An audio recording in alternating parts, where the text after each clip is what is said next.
Welcome everybody to Rapid Fire postseason edition with Fernando Ramirez, Gilbert Manzano. We're going to discuss a little bit of everything. Should the Dolphins move on from Tua? Mike Tomlin, is he out? So we're going to get into a little bit of all of that. But obviously, Vic, the producer, is back. Vic, thank you so much. I'll start off with Gilbert. You won last week, so you choose whether you're gonna pull a Jair Alexander and are you gonna defer or receive the ball first. Yeah, I've been dominating the series, Fernando. You got to catch up. I got a bunch of W's coming up, like Taylor Swift and the Chiefs, but that's the last reference of Taylor Swift today. But yeah, I'll take the ball. So ask me the question first, Fernando. Whenever Vic's ready. All right, here we go, guys. Should the Miami Dolphins move on from Tua Tagovailoa or at least explore options to upgrade the quarterback position? For that, he should take an L for a Taylor Swift reference. Should the Dolphins explore moving on from Tua after the performance in December and the playoff game? Yeah, I'm finally ready to say Mike McDaniel and the Ross family with the Dolphins should start exploring because it's kind of an ideal situation because he needs a new contract. Are you going to commit a massive contract extension to Tua Tagovailoa? You know, Tua could maybe command somewhere around $50 million per year. That's pretty high for a guy who couldn't step up in the postseason, couldn't step up when the team got hampered by injury. So, you know, I really like Tua's game with Mike McDaniel, but then you start seeing like, okay, when the game script is perfect, they're playing with the lead, and he's throwing to Tyreek Hill, he does a good job, an excellent job, and maybe he's top 10 quarterback in the NFL, but he has not proven to be an elite quarterback. He has not proven to be the guy who could help you, as Cam Newton said, game changer. So I don't think that that's him right now. So either you explore what's out there, which you might not find anything. I get that. Maybe you make a trade with Dak Prescott and the Cowboys. I don't know. But similar dilemma right there. Go look at least to see maybe in the draft trade. If you don't, come back and talk to Tua and say, hey, how about we do a similar deal like Daniel Jones, where you got paid, but we could leave the contract in 2 years because right now we're out of options and we're still waiting for you to develop into an elite quarterback if you ever get there. I think they should, but I think they should let him play out his fifth-year option. I don't think they should sign him this offseason. I'd let him play. I'd let him play out his fifth-year option, see what your options are after that. But I would still explore options. I saw more fight from Skylar Thompson last year in the playoff game against the Bills in Buffalo than I saw from Tua Tagovailoa. And then after the game, he asked Patrick Mahomes for his jersey. Like, what is going on there? Like, even Buffalo, or not Buffalo, Miami Dolphins fans got on him for that. Like, dude, come on. Like, and then in the month of December, he just did not look right.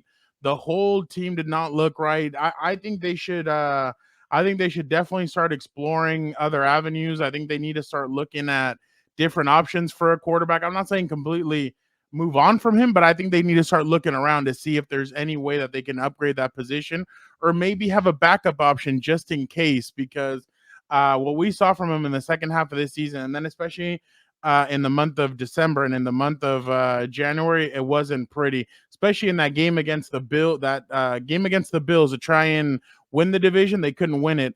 Now the Dolphins own, thanks to the Detroit Lions winning, they own the biggest playoff drought in NFL history, or in the NFL right now, of playoff games won. So yeah, no, they definitely need to start looking for a replace, or for to see if they can upgrade the position. But I'd let him play out his fifth-year option. I still wouldn't give him a contract. Yeah, I'm with Fernando on this one just because of what you said, Gilbert, about Daniel Jones. I mean, we've already seen that contract is bad, so why risk yourself putting yourself in a 2-year hole? Just pick up the fifth-year option, and as Fernando said, look and see what else is out there before you commit to him long term. So, I did like that Skylar Thompson's reference, so I did. I'm okay with the point for Fernando. That was a nice one. there we go. All right, we're switching it up now. We're gonna have Fernando go first now. All right. If Mike Tomlin wants out of Pittsburgh, which team should trade for the Super Bowl winning head coach? All right, Fernando. I just saw Mike Tomlin annoyed when he got asked about his contract situation. He walked off the stage after getting beat down by the Buffalo Bills. Well, not beat down. They came back a little bit. But if Mike Tomlin wants out, which team should trade for the Super Bowl winning head coach? Dallas. Why not? I mean, what else is? I mean, what it got embarrassed. I mean, yeah, I know Dak Prescott and everything. Like the obviously Dak Prescott and the offense were embarrassed, but that defense just they were leaving Romeo Dobbs open left and right. That defense got embarrassed. Dan Quinn. When I saw the number of teams that were looking at Dan Quinn, I'm kind of that were scheduling interviews. I'm like, did you guys not see the game on Sunday? Like, but I mean, I understand you don't base everything on one game, but I definitely think that he would come in there and I think he'd challenge everything. I think he would change a lot of the culture in Dallas. I think he would definitely kick them in the ass, give them the ass kicking that they would need to change everything that happens there. But I definitely think that Dallas is one of those teams that could definitely use a guy like him, especially because I know everybody's saying Bill Belichick, but this guy's a lot younger. He's been there. He's won a Super Bowl. He knows exactly what it takes. And I feel like Dallas has the Micah Parsons. He has the tools there to help reshape their defense. And I think it could be a quick fix to kind of shape them out. And then obviously, though, he needs to bring in an offensive coordinator that can kick butt. No more Matt Canada's, no guys like that. Like he needs somebody quick to help with that offense. Yeah, I like the Cowboys' response, but I do want to see Bill Belichick go over there. It'll be a very entertaining, I guess, drama-filled season in Dallas. So that were to occur, but you're right, Mike Tomlin is younger. But I'll give you something different here, and I kind of want to say the loser of Eagles Buccaneers should explore a trade, but I like Nick Sirianni too much, to just kind of blow it up after one bad year. So I might get dinged here for giving you two options, but I say the Buccaneers. I want to say maybe Mike Tomlin used to coach as an assistant, but He did. He did. So that'd be kind of a nice way to go home. You get to maybe he's not an old guy, but you go to Florida, maybe retire a little bit after you have a nice successful stint there, like Bruce Arians. They have a lot of veterans on that roster. I guess my point is a team that's ready to continue being in the playoffs has a lot of veterans. If not, I would not mind the Seattle Seahawks there. They're ready. A lot of veterans too. They need a quarterback, same thing like in Tampa Bay, unless Baker Mayfield's your dude there. But I'll give you two, Seattle or Tampa Bay. And those two teams seem like they have a ready-made roster. And, he gets kind of knocked for not having creative offenses. But if your team has a good coordinator and they have a good roster and you need somebody to be disciplined and help you win games with game management in the playoffs, he's your guy. I'm going to give you that point, Gilbert, just because Fernando called it and he got it right in terms of Bill Belichick to the Cowboys in terms of what everybody was talking about this weekend. So because he got it right last week and now he's saying Mike Tomlin, I'm giving you this point just because I also like the storyline whether Mike Tomlin is if he gets traded would be nice to see him go to the Eagles or even go back to the Buccaneers. So point to you there, Gilbert. So we're gonna start off with you. You right? Is that Yeah. who we? Yeah. Yeah. All right. Making sure. Sorry, guys. All right. What team that lost on Wild Card Weekend has the best chance of being back in the playoffs next season? 3 of the 6 teams that lost on Wild Card Weekend last year made it back: Ravens, Buccaneers, and Dolphins. Gilbert, give me 3 teams that lost over the weekend that can come back next year in the playoffs. You got the Rams, Browns, Dolphins, Cowboys, Steelers, Bucks, or Eagles. Well, you know what I mean. Yeah, we're recording a little early today, but we'll find that. Maybe I'll leave that one out. But it's tough because like Vic keeps telling us, there's always gonna be a 5 new teams, and you can't just go off of what you see in 2023. You can't go off of history, but the Cowboys aren't real Super Bowl contenders, but they always find a way in. They at least proven to do that. So give me the Cowboys as one. I can't pick the Steelers because I don't know what's going to happen with Mike Tomlin. The Browns have a future, but they don't seem like a team that's ready to go back to the playoffs every single year. Obviously, you know what? Give me the Rams. I'm taking too long here. Give me the Rams because they have a bright future. Sean McVay had a terrible game in Detroit, but he's still a good coach there. So those are two. And then you know what? I think the Dolphins are getting to the point to where they're like the Cowboys. They're pretenders. They're not going to be a serious Super Bowl threat, but they know how to get to the playoffs because of Mike McDaniel's scheme, which is kind of playing from ahead. I got a lot of issues with Mike McDaniel's too. He has to learn how to evolve as a head coach too. But Dolphins, Cowboys, Rams, and maybe I take all your teams, Fernando. Yeah, I mean, I'm gonna have to. You said Dolphins, Cowboys, Rams. I'm gonna have to agree with you there, just because. I mean, Mike McDaniel seems like he'll be able to right the ship there. they'll get in regardless. The only thing is that I know they're starting to get they're close to, I think they're 40 over the cap. So that's the one thing that has me questioning them. The Browns, they're what are they going to do with Deshaun Watson and all that? I know that they're obviously stuck to that. The Rams, Matthew Stafford, what's kind of going on there? But yeah, I mean, I'll stick with your I'll stick and then the Cowboys obviously. No, you know what? I'll kick I'll kick the Dolphins out and I'll put the Steelers in because of Mike Tomlin. I'll say Mike Tomlin stays, and I'll be different than you. I'll say Mike Tomlin stays and they'll make the playoffs some way, somehow. Those receivers. The thing is that the Steelers keep on improving. They always make necessary moves everywhere else around the quarterback. I know the quarterback, they don't get it right, but everywhere else they make moves. Those receivers are very talented. The tight end talented. The backs are talented. The offensive line has some talent. I think they're gonna keep on building around that, and they're gonna be able to make a push. So I'll say the Dolphins don't make the playoffs. It'll be Rams, it'll be Cowboys, and it'll be Steelers. That was a hard exercise for me to give you guys, so I'm gonna both give you He guys a sounds like a point teacher. just for yeah, just Perfect. for brainstorming there at the last second. So I'm gonna call that a tie. So we'll start over here again with we'll start off with Fernando for this one. There's now 7 head coaching openings in the NFL: Raiders, Titans, Chargers, Commanders, Falcons, Seahawks, and Panthers. Every offseason there's a surprise head coaching hire. What's the surprise hire you think will happen that no one has talked about so far? All right, Fernando. A few years ago, Nick Sirianni was on nobody's radar. He got hired by the Eagles. He was wearing like a tracksuit and he had a terrible intro press conference, but he became a good hire. We'll see what happens with his future, by the way. But who's going to surprise you as a head coach who lands a job this offseason? I'm gonna go the opposite route. I'm gonna go. What if Mike Vrabel does not get hired? Ooh. I'm gonna go that route. Like we're right now here. I think the Commanders. I think Ben Johnson's gonna get that job. Seems like Adam Peters, Ben Johnson. It seems like that's the route we're going. Atlanta Falcons. I don't know what route they're. The Titans. Everything's screaming Raheem Morris to me for some reason. I feel like that's what I'm interested in. Would Brandon Staley be returning to the Rams as the DC? That's another thing I'd like to see. But definitely, I'm interested to see what if Mike Vrabel does not get hired. What happens there? Like, does he become a DC? Does he go do TV? Like, what happens if Mike Vrabel is kind of like, you know what? Maybe the Chargers already have their guy. Maybe the strong teams already kind of have their people. Do I really want to go coach the Falcons? Do I really want to go somewhere else? Maybe I'll take a year off, or maybe I go do TV or something else, and then I come back next year and I come and do this. Maybe I do a Sean Payton. So I'm gonna go that route.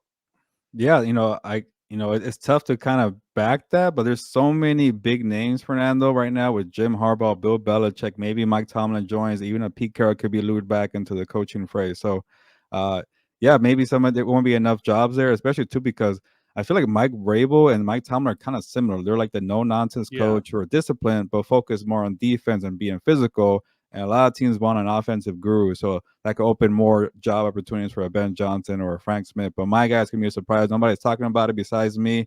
Maybe I'm biased because he's Latino, but he's also doing well in Tampa Bay. Dave Canales, the OC for the Buccaneers, I think will get a job here. He's pretty young. I think I saw he's like 36 years old, but he's been a long time protege of Pete Carroll. So it makes me feel like maybe he will have a chance to compete with Dan Quinn in Seattle for that job, or maybe like you mentioned, maybe Ben Johnson goes to the Commanders, or maybe Ben Johnson, takes one of these jobs, and people are looking for, like, okay, who's the next offensive guru? Because that's what they want. I think it might be Dave Canales there. So Pittsburgh could be in play too, because after so many years of Mike Tomlin, if that does occur, they probably want an offensive background.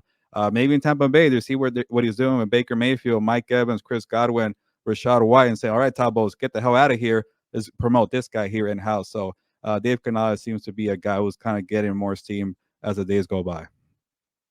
Yeah, I'm gonna go with Fernando. I like that curveball of Mike Brable. I haven't heard his name tied. Maybe it's the Chargers, maybe. But as you guys have talked about, everybody always wants to hire either the new DC, the new hot DC, or the new hot offensive coordinator. So I like that little curveball that Fernando put out there that we might not see Mike Brable get hired. So I like when you guys kind of go off script a little bit there. So point to you, Fernando. Next one with we're gonna go with Gilbert here.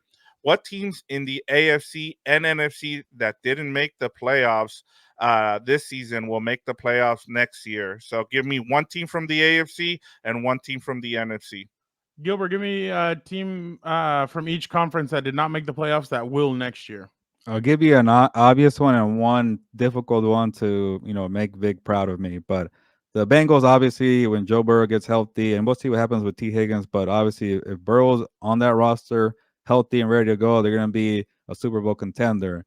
Now, over in the NFC, you know what? Just for the heck of it and having fun here in January, the Arizona Cardinals. I thought Jonathan Gannon, had a good way of making this team competitive. Everybody thought they're going to be the number one pick in the draft. They beat the Steelers, they beat the Eagles, they beat the Cowboys. So they were feisty all year long. And, they're going to be committed to Kyler Murray. I don't know how I feel about that, but I do like their OC, Drew Petzing. I'm butchering his last name, but, Drew is doing a great job as an OC play caller to maybe help out Kyler Murray with a full year in the offseason, not having to deal with the rehab of the knee injury. And they also have, 2 first-round picks. They also have a first-round pick from the Texans. Maybe they add a Malik Neighbors or maybe a Marvin Harrison Jr. So, but they need a lot of help defensively. But I do like Jonathan Gannon as a coach, and we'll see if they make any noise in the NFC playoffs. I'm going to go with the Indianapolis Colts, and I believe that Shane Steichen is building something nice there. I think Gus Bradley is a DC. They'll add some more pieces to that defense. I know they had some guys that got in trouble for gambling. I'm sure they'll get those guys out of there.